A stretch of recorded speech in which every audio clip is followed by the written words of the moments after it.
Assalamualaikum, selamat pagi.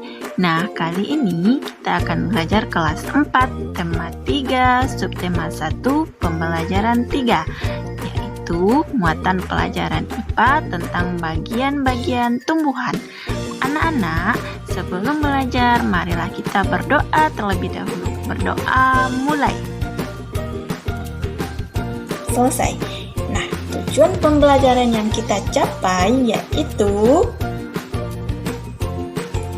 langsung saja ya, kita mulai pembelajarannya. Yuk, simak terus video pembelajaran ini.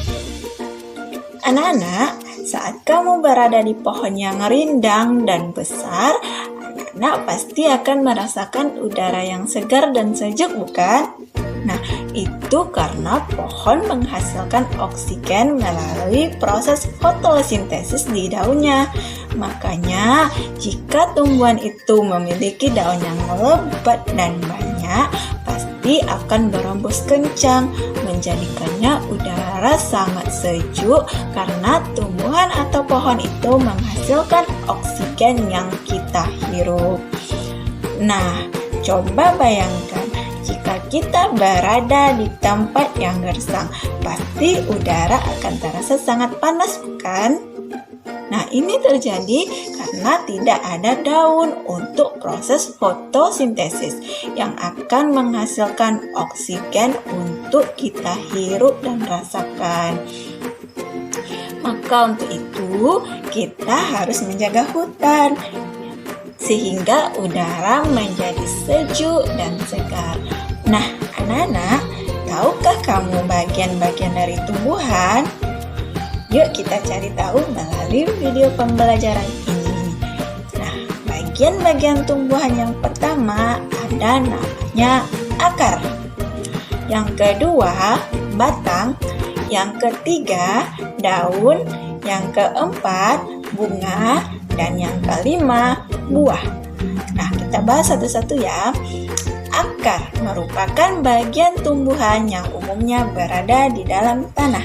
Tetapi untuk jenis tumbuhan ada akarnya yang berada di atas tanah. Bahkan ada juga yang menggantung loh.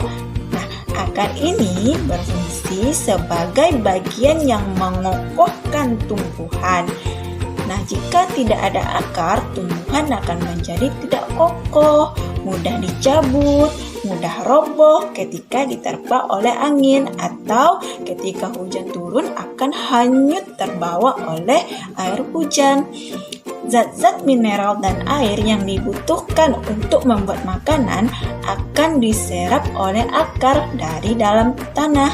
Namun, pada beberapa tumbuhan tertentu, akar tidak hanya berfungsi untuk menyerap air dan mineral saja, tetapi juga berfungsi sebagai penyimpanan cadangan makanan, seperti beberapa tumbuhan umbi-umbian. Bagian tumbuhan yang kedua, batang. Batang merupakan bagian tumbuhan yang berada di atas tanah.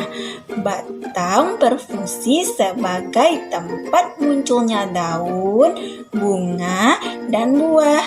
Batang juga memiliki fungsi, yaitu mengedarkan mineral dan air yang diserap oleh akar serta zat makanan hasil fotosintesis ke seluruh tubuh tumbuhan. Bagian tumbuhan yang ketiga, daun. Daun merupakan bagian tumbuhan yang berfungsi sebagai tempat berlangsungnya proses fotosintesis. Nah, kenapa daun yang kita lihat itu berwarna hijau ya? Ada yang tahu? Nah, benar. Itu karena daun memiliki zat warna hijau yang disebut dengan klorofil. Daun terdiri dari tangkai daun dan helai daun. Bagian tumbuhan yang keempat, bunga. Bunga merupakan bagian tumbuhan yang berfungsi sebagai alat perkembangbiakan tumbuhan biji. Kemudian selanjutnya ada buah. Buah merupakan bagian tumbuhan yang berfungsi melindungi biji serta cadangan makanan, sehingga membuat biji tersebut berkecambah. Contoh Contohnya pada buah mangga dan buah apel. Buah terdiri dari daging buah dan biji. Bagian yang kita makan biasanya itu daging buah. Nah, selanjutnya ada biji, merupakan hasil dari pembuahan yang terjadi akibat penyerbukan atas atau antara serbuk sari dan sel telur pada putik. Bagian biji yang ditanam akan menjadi tumbuhan baru. Nah, biji ini memiliki keping.